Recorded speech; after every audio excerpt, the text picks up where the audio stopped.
ഇന്നിപ്പോൾ രാത്രി മഴ പെയ്യുന്നില്ലെങ്കിൽ ഞങ്ങൾ ഭാഗ്യമുള്ളവന്മാരെ ഇത് കുറച്ച് ഒഴിപ്പോന്ന് വിചാരിക്കുക. ഇപ്പം മുതൽ മഴ തുടങ്ങിയാലും ഞാൻ ഒരു സംശയം വേണ്ട, 2018 അപകടമായിരിക്കും വരാൻ പോകുന്നത്. ഞങ്ങളെങ്ങോട്ട് പോകുന്നത്? ഞങ്ങൾക്കുള്ള ഏക വഴി ഈ തോട്ടപ്പള്ളി പൊഴി മുറിക്കുക, താഴ്ത്തി മണ്ണെടുത്ത് മാറ്റണം.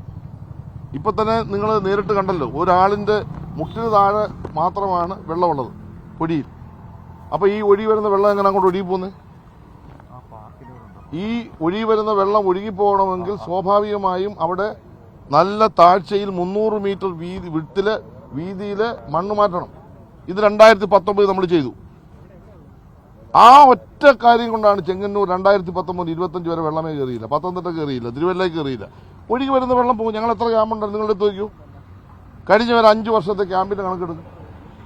2, 3, 4 ക്യാമ്പ് അല്ലെ 10 ക്യാമ്പ്, അത് കൊള്ളില്ല. ഈ വർഷം എന്താ സംഭവിച്ചു? ഞങ്ങൾ ആദ്യം സ്വാഭാവികമായി ഉണ്ടാകുന്ന ഒരു വെള്ളപ്പൊക്കം അല്ലെ ഉരുളുപൊട്ടി വരുന്ന വെള്ളം സ്വാഭാവികമാണ്, അത് ഒഴുകിപ്പോന്നുള്ള സാറിന് ഞങ്ങൾ ആശങ്കപ്പെട്ടില്ല. ഞാൻ തന്നെ പല പ്രാവശ്യം ജനങ്ങളോട് പറഞ്ഞു ഒരു ആശങ്ക വേണ്ട, ജാഗ്രത മതി. പക്ഷെ ഇന്നെന്താ അപകടം എന്ന് ചോദിച്ചു കഴിഞ്ഞാൽ ഇന്നിപ്പോൾ 10, 50, 60 ക്യാമ്പായി. ഇപ്പം ചെന്നിത്തലയിൽ 1-ാം വാർഡിൽ ഇപ്പോൾ ഒരു ക്യാമ്പ് തുടങ്ങിയിട്ടാണ് വരുന്നത്. 100 വീട്ടുകാരുടെ ഒരു ക്യാമ്പ് ഇപ്പോൾ തുടങ്ങിയിട്ടാണ് വരുന്നത്. കാരണം എന്താണെന്ന് വെച്ച് കഴിഞ്ഞാൽ മറ്റ് സ്ഥലങ്ങളിൽ നിന്ന് വരുന്ന വെള്ളം, കിഴക്കൻ മേഖലയിൽ നിന്ന് വരുന്ന വെള്ളം, ഇപ്പോൾ റാന്നി കോന്നിയെല്ലാം വെള്ളം താന്നു എന്ന് മാധ്യമങ്ങൾ നിങ്ങൾ പറഞ്ഞുകൊണ്ടിരിക്കുകയല്ലേ. ആ താന്ന വെള്ളം ഇവിടെ കിടക്കുന്നതെയോ? അപ്പർ കുട്ടനാട് എൻ്റെ സ്ഥലത്തും കുട്ടനാട്ടിലും തിരുവല്ലയിലും. ഇനിയിപ്പോൾ ആ ഭാവന നിൽക്കട്ടെ. ഇന്നിപ്പോൾ രാത്രി മഴ പെയ്യുന്നില്ലെങ്കിൽ ഞങ്ങൾ ഭാഗ്യമുള്ളവന്മാരെ ഇത് കുറച്ച് ഒഴിപ്പോന്ന് വിചാരിക്കുക. ഇപ്പം മുതൽ മഴ തുടങ്ങിയാലും ഞാൻ ഒരു സംശയം വേണ്ട, 2018 അപകടമായിരിക്കും വരാൻ പോകുന്നത്. ഞങ്ങളെങ്ങോട്ട് പോകുന്നത്? ഞങ്ങൾക്കുള്ള ഏക വഴി ഈ തോട്ടപ്പള്ളി പൊഴി മുറിക്കുക, വീതി കൂട്ടി ആഴം കൂട്ടി പൊഴി മുറിച്ച് കളയുക. അതിന് ഇറിഗേഷൻ വകുപ്പിന് ഗവൺമെൻറ് നിർദ്ദേശം കൊടുത്തു. സത്യമാണ്, ബഹുമാനപ്പെട്ട മന്ത്രി ലിജു പങ്കെടുത്ത യോഗത്തിൽ കർശനമായ നിർദ്ദേശം കൊടുത്തു. ഞാൻ ഒരിക്കലും അവരെ കുറ്റം പറയുന്നില്ല, കാരണം ഈ ഒരു സന്ദർഭത്തിൽ രാഷ്ട്രീയം പറഞ്ഞത് ശരിയല്ല. ആ നിർദ്ദേശം എന്തുകൊണ്ട് പാലിച്ചില്ല?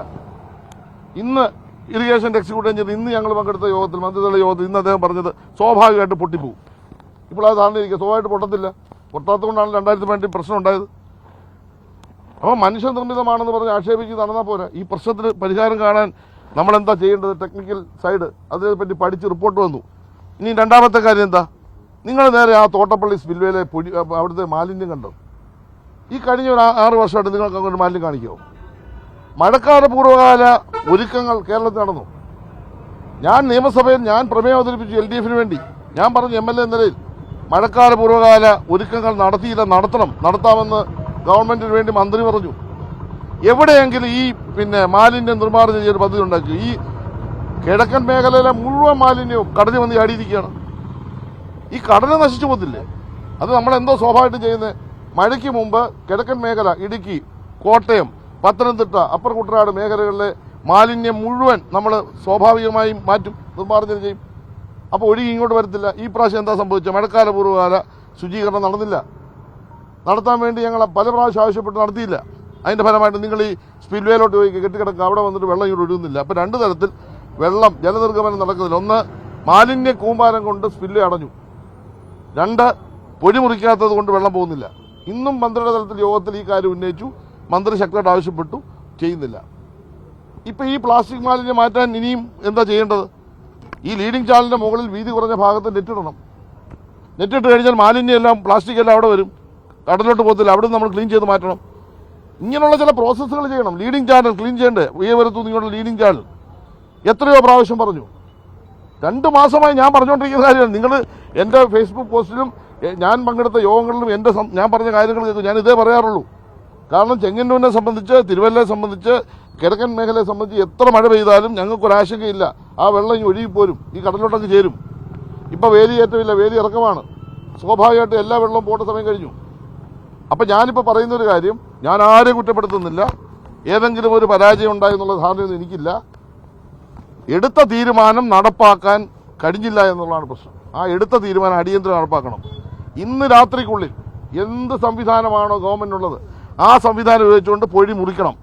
300 മീറ്റർ വീതിയിൽ പൊഴി മുറിക്കണം. ഇപ്പം തന്നെ പൊഴി മുറിക്കുന്നത് അങ്ങേയറ്റം അശാസ്ത്രീയമാണ് ഈ കാണിച്ചുകൊണ്ടിരിക്കുന്നത്. കാരണം ഇവിടെ മുറിക്കുന്ന മണ്ണെല്ലാം കൊണ്ടാണ് മാറ്റുന്നത്. ഒന്നുകിൽ അക്കരെ കൊണ്ടിടണ്ടേ?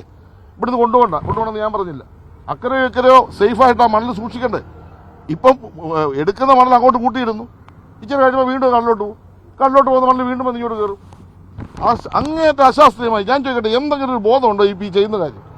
അശാസ്ത്രീയമായി ചെയ്തുകൊണ്ടിരിക്കുകയാണ്. ആ മണൽ അവിടുന്ന് ഏതെങ്കിലും വാഹനത്തിൽ കയറ്റി അപ്പുറം ഇപ്പുറം കൊണ്ടിടണം. ഇവിടുന്ന് എങ്ങും കൊണ്ടുപോകണമെന്ന് ഞാൻ പറഞ്ഞില്ല, ഇവിടെ തന്നെ ഇട്ടു. പക്ഷെ അത് വീണ്ടും കടലിലോട്ട് പോകാൻ കഴിയുന്ന തരത്തിൽ അശാസ്ത്രീയമായിട്ടാണ് ഇപ്പോൾ അവിടെ ഈ മണ്ണെടുത്തുകൊണ്ടിരിക്കുന്നത്. അതുകൊണ്ട് അത് അടിയന്തരമായി ഇന്ന് രാത്രിക്കുള്ളിൽ പൂർത്തീകരിക്കണം. ബഹുമാനപ്പെട്ട മന്ത്രിമാരോട് വന്ന് കണ്ടു കഴിഞ്ഞു, അവർക്ക് ഇത് മനസ്സിലായിട്ടെന്ന് എനിക്ക് ഉറപ്പാണ്.